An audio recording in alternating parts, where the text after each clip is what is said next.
Sega.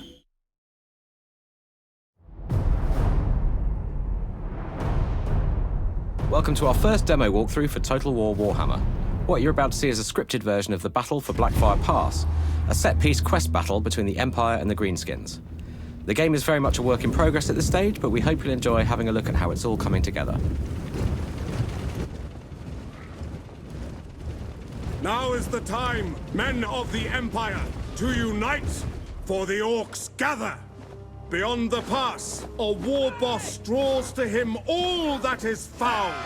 An Orc horde beyond imagining. As Sigmar thought, so shall we. We will become part of the legend.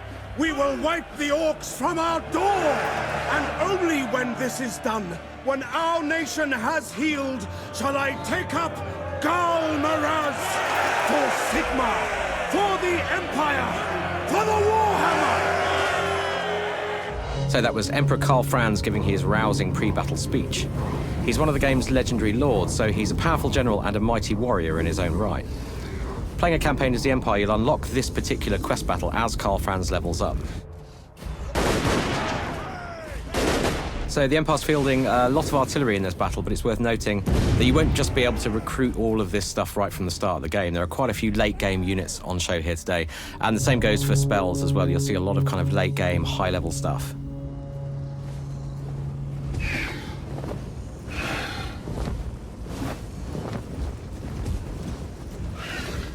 Now, as we approach the Greenskin line, you can see just how different these two races are. The armies from Warhammer Fantasy Battles give us so much diversity to work with. The playable races in the game are going to look and play really, really differently in both campaign and battle.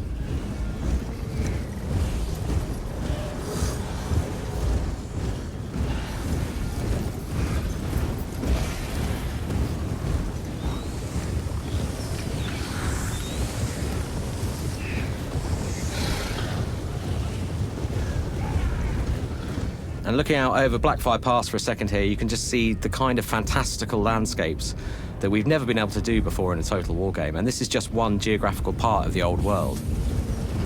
And this is the Greenskin race leader Grimgor Ironhide. He's accompanied by the Immortals, his hard-as-nails band of Black Orc bodyguards. He's also brought an Orc Shaman into battle with him, so we'll see him throwing some spells around in a bit.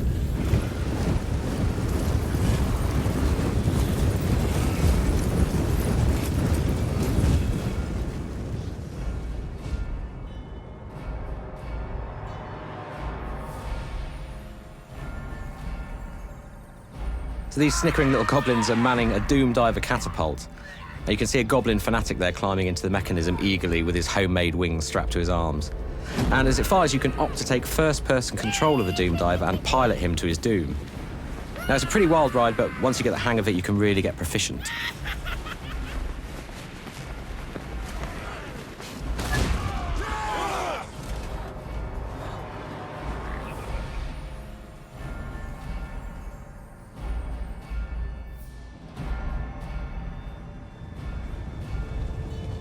So that's another spellcaster right here. This is a Goblin Shaman. You can see him riding his wolf there. So he casts spells from the Little War magical lore.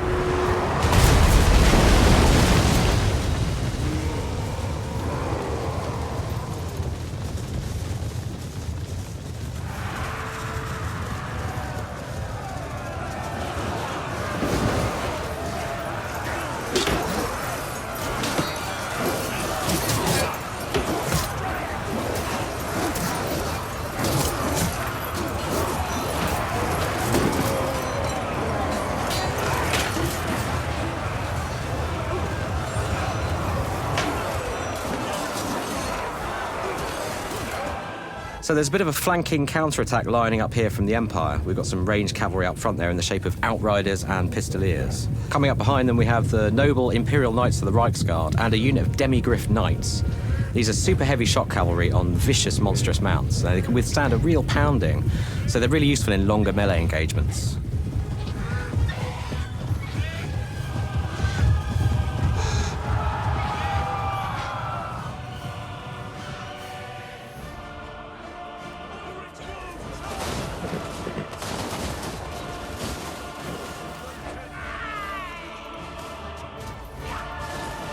So the Goblin Shaman here has just cast a spell called the Curse of the Bad Moon. Now, it's a pretty powerful, impressive-looking high-end spell, but it's worth noting that we don't want magic to be too OP. You'll have a limited pool of magic to use in every battle that recharges over time according to various factors. But basically, you're going to have to pick and choose just when to cast high-level spells like this. We don't want magic to totally dominate the game. It's more of a kind of useful supporting tool.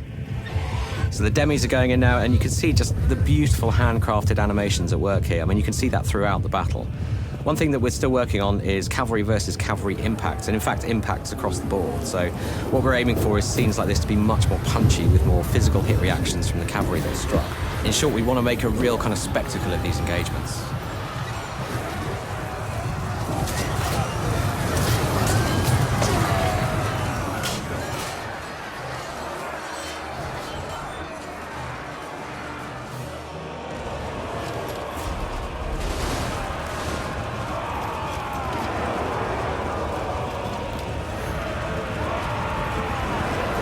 So panning down the line here, you can see just how dynamic our infantry charges have become. You've got units leaping into the fray, defenders physically bracing for impact. You've got AoE attacks going off from large characters. That's Grimgor Ironhide there, getting stuck in with his big magical axe.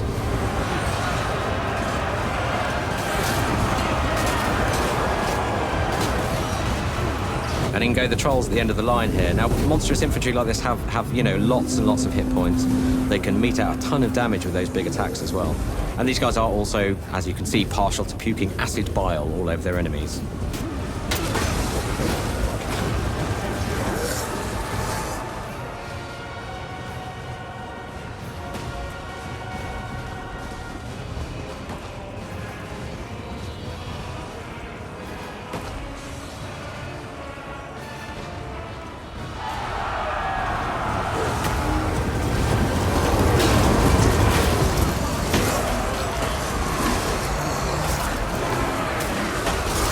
Bit of aerial combat going on here between Deathclaw and the Wyvern. Now, if you gain mastery of the skies in a battle like this, you can then use the maneuverability of your flying units to strike pretty much anywhere on the battlefield.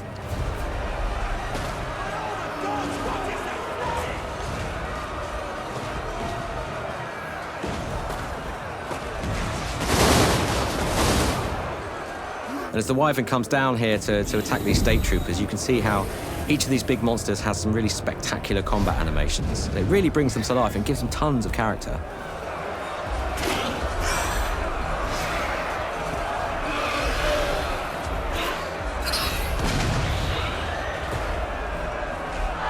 Now, these are two of the Empire's hero characters. This is the Warrior Priest, and just beyond him there, the Witch Hunter.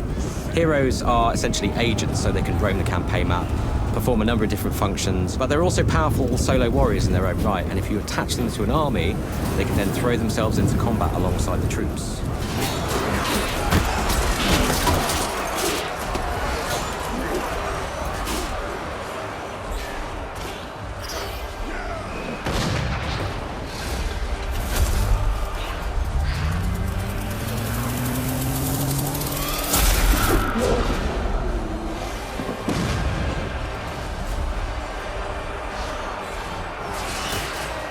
So this is the Orc Shaman casting one of the spells from the Big War magical lore.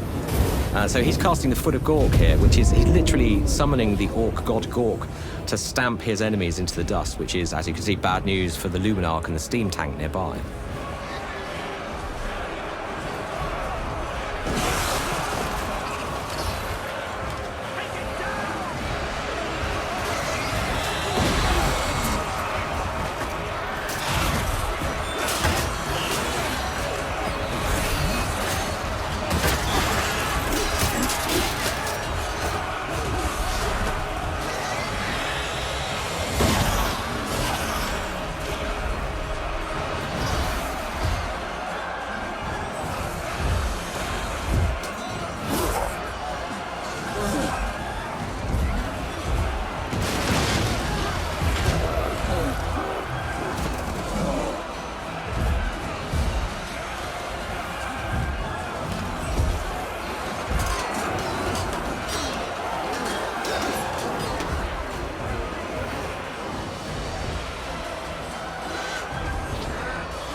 And finally, the Empire's celestial wizard is summoning down the Comet of Cassandora.